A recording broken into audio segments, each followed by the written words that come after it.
से यहाँ पर अच्छे मूव्स। चलिए हम हमारे पैनल के पास चलते हैं और शुरुआत करते हैं आज के क्विक सिंगल्स की। सभी को गुड मॉर्निंग एक बार फिर से। गावा सर बताइए क्या रहेगा आपका quick single? Good morning.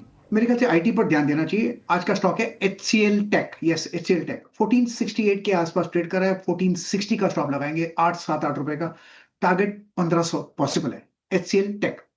HCL tech गावा सर की पिक हो गई। चंदन जुड़े पैनल में। चंदन गुड मॉर्निंग। चंदन बताइए क्या पिक किया आपने? बिल्कुल मैं फोकस करूंगा यहाँ पे डिक्सन पे। डिक्सन में एक पॉजिटिव प्राइस सेटअप है और अच्छी बात है कि मार्केट के करेक्टिव मूव में यहाँ पे कोई डिक्लाइन नहीं देखने को मिला। और जिस हिसाब से 2 दिन में एक डोजी पैटर्न बना है और आज एक bullish belt hold kind of pattern बन रहा है, मोमेंटम बनना चाहिए। तो डिक्सन पे खरीदारी की हम सलाह देंगे। सपोर्ट रहेगा 16,700 के आसपास का। 17,550 तक के टारगेट डिक्सन छूता हुआ नजर आना चाहिए। ओके डिक्सन जिसका जिक्र मैं करता, बड़ा क्लीन चार्ट आपकी स्क्रीन पे 17026 पे। अब चलते हैं मानस के पास। मानस आप क्या पिक कर रहे हैं? देखिए टाइटन पे खरीदारी करने की राय रहेगी। वीरेंद्र जी, यहाँ पर ट्रेंड काफी समय से पॉजिटिव है। हाई टॉप हायर बॉटम बन रहे हैं। बीच में करेक्शन देखने को मिला था, लेकिन 10 डे मूविंग एवरेज पे सपोर्ट लिया और स्टॉक तैयार है एक फ्रेश ब्रेकआउट के लिए। तो आई थिंक टाइटन में करंट लेवल्स पे खरीदारी करनी चाहिए। 3619 के स्टॉप लॉस से खरीदारी करेंगे। 3720 3720 तक के टारगेट्स पॉसिबल है। ऑप्शन ट्रेड लेना चाहें तो 3650 वाला कॉल ऑप्शन 80 रुपए पे ट्रेड हो रहा है। इसमें आपको 69 रुपीज के स्टॉप लॉस से खरीदारी करनी है और 100 रुपए के टारगेट सेट करने हैं। ओके टाइटन 3646 पे आपका बाय ट्रेड। राजेश सतपुते जी आपका ट्रेड? वीरेंद्र जी देखिए, मेरी नजर है 1 सेकंड। कोफोर्ज या कोफोर्ज पे मेरी नजर है 1760 के ऊपर। इसका क्लीन एक आप कह सकते हैं बाय ट्रेड सिग्नल है यहाँ पे। तो मैं कोफोर्ज बाय करने की चेष्टा करूंगा। स्टॉप लॉस होगा 1740 का। स्विंग का इसका टारगेट होगा तकरीबन आप कह सकते हैं 1810 से लेकर 1840। तो एक अच्छा ब्रेकआउट मुझे लगता है आज कोफोर्ज में आ रहा है। परसों के दिन भी दिया था, परसों थोड़ा सा सबड्यूड था, लेकिन लगता है कि आज आईटी फिर से चलेगा। So Coforge will be my top pick. Okay Coforge will be the top pick. Sachin आपने क्या पिक किया क्विक सिंगल्स में? अनुज जी, यहाँ पर बजाज ऑटो के साथ ही रहूंगा मैं। मुझे लग रहा है यहाँ पर काफी स्ट्रॉन्ग ब्रेकआउट यहाँ पर हो चुका है। डिस्क्लोजर होगा कि हमने हमारे क्लाइंट्स को भी पिछले हफ्ते में ही यहाँ पर एक लॉन्ग टर्म के लिहाज से रिकमेंडेशन दी है। बट मोमेंटम के लिहाज से भी जिस तरीके से या जिस कॉन्फिडेंस से इसने बुलिश पेरेंट फॉर्मेशन के ब्रेकआउट को एस्टैब्लिश किया है, तो मुझे लग रहा है 8735 के स्टॉप लॉस के साथ यहाँ पर मोमेंटम चेस करना चाहिए। इंट्राडे का पहला टारगेट होगा अराउंड 8890 का। सेकंड टारगेट होगा अराउंड 9030 का। खरीदारी करने की सलाह होगी बजाज ऑटो के फ्यूचर्स में। ओके बजाज ऑटो के फ्यूचर में खरीदारी की सलाह होगी। अब आशीष बहेती जी के पास चलते हैं। आशीष जी बताइए आपका क्विक सिंगल। अनुज जी, जाइडस लाइफ में खरीदारी की सलाह रहेगी। यहाँ पे मोमेंटम स्ट्रांग बना है और पिछले हफ्ते थोड़ा सा सबड्यूड था या थोड़ा सा पॉज था। उससे पहले एक बहुत अच्छा मोमेंटम बना था और हमें लग रहा है कि वापस इसमें कैचअप रैली यहाँ से स्टार्ट हो सकती है। 975 का स्टॉप लॉस लगाकर यहाँ खरीदारी की सलाह है। ऊपर में 1010, 1010 और 1030 तक के लेवल्स इसमें देखने मिल सकते हैं। जाइडस लाइफ ये हो गई पिक। एम्फेसिस आज एक बहुत बड़ी ब्रोकरेज रिपोर्ट भी आई थी, उस वजह से चलता हुआ। वैसे ही आज आईटी में अच्छी रैली है। इसके अलावा एनसीसी अब 2% ऊपर। पीजी इलेक्ट्रोप्लास आज सुबह का हमारा बिग स्टॉक देखिए अब 3.5% ऊपर हो गया है पीजी इलेक्ट्रोप्लास इस समय। मेरे पीजी इलेक्ट्रोप्लास पर क्या व्यू रहेगा? अब ये क्या अपॉर्चुनिटी है इतनी बड़ी करेक्शन के बाद, या यहाँ पर रिस्क रहेगा अभी?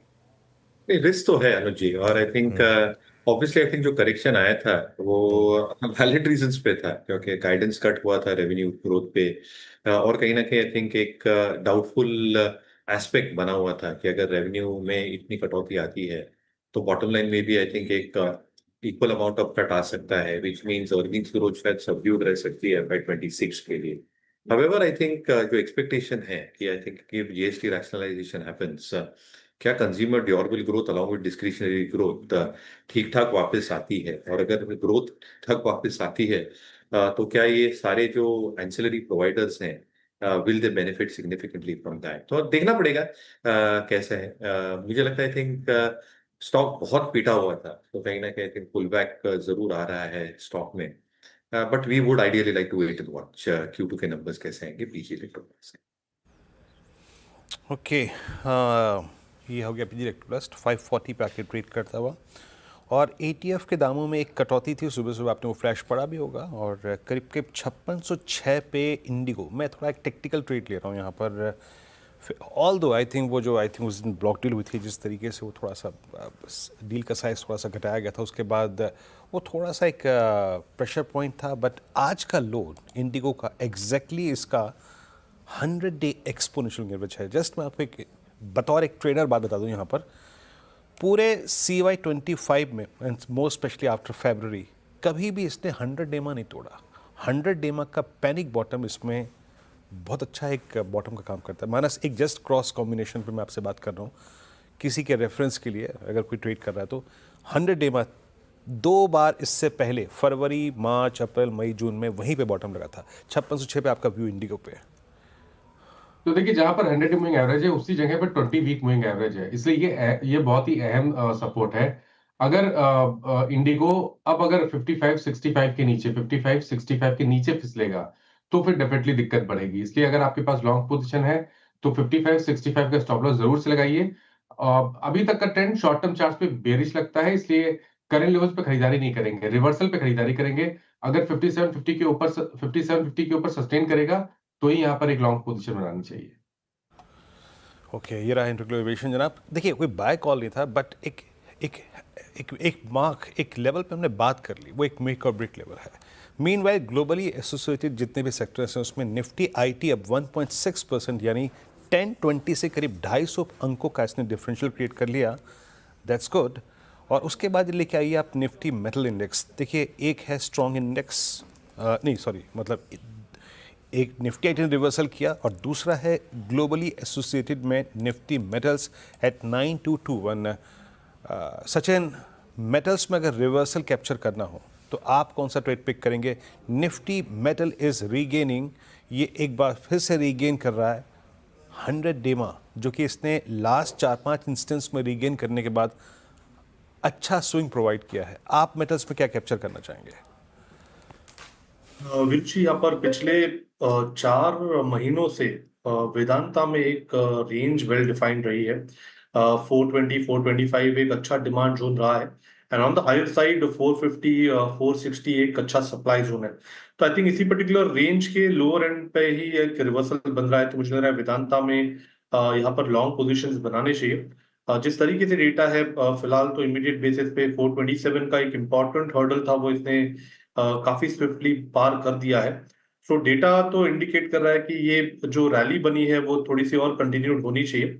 ट्रेडिंग के लिहाज से पहला टारगेट होगा अराउंड 440 का, सेकंड टारगेट मुझे लग रहा है अराउंड 452 के आसपास प्लेस्ड है। यहाँ पर वेदांता में खरीदारी करने की सलाह होगी। स्टॉप लॉस आपको 427.50 पे ही लगाना है। ओके, वेदांता में खरीदारी की सलाह रहेगी यहाँ पर। ये एक इंटरेस्टिंग स्टॉक। मुथूट और मन्नापुरम दोनों में अच्छी रैली है, क्योंकि गोल्ड प्राइसेस में शानदार सर्ज है, तो दोनों गोल्ड फाइनेंसियर्स इनमें अच्छा एक गैप अप सस्टेन हुआ। मुथूट के केस में देखिए, सारे मूविंग एवरेजेस 10, 20, 50 यहाँ पर ही प्लेस्ड है, और यहीं से मुथूट में मूव आ रहे हैं। राजेश सातपुते जी, एक बार मुथूट और मन्नापुरम का चार्ट देखिए, दोनों में से कोई पसंद आ रहा है आपको? मुझे दोनों पसंद आ रहे हैं, मैं दोनों देख ही रहा था। देखिए, यहाँ पे अगर आप मनप्पुरम की बात करें या इनिशियली मनप्पुरम की बात करें, तो मुझे लगता है यहाँ पे एक अच्छा मोमेंटम मिलना चाहिए। करीबन 280, 280, 285 तक का स्विंग मुझे लगता है मनप्पुरम में मिलना चाहिए। As far as the stop loss is concern, हमें रखना पड़ेगा स्टॉप लॉस करीबन 266 का।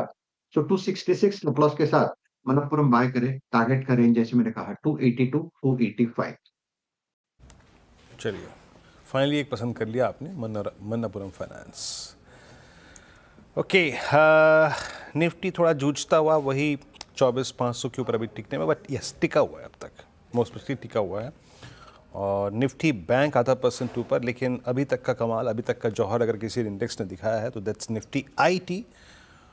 तो आप इस बात का एक सेंस लगा सकते हैं कि अभी तक शॉर्ट कवरिंग बाजार में एक तूल पकड़ती हुई थोड़ी सी, और क्या है चीज़ जो अच्छा कर रही है उसमें।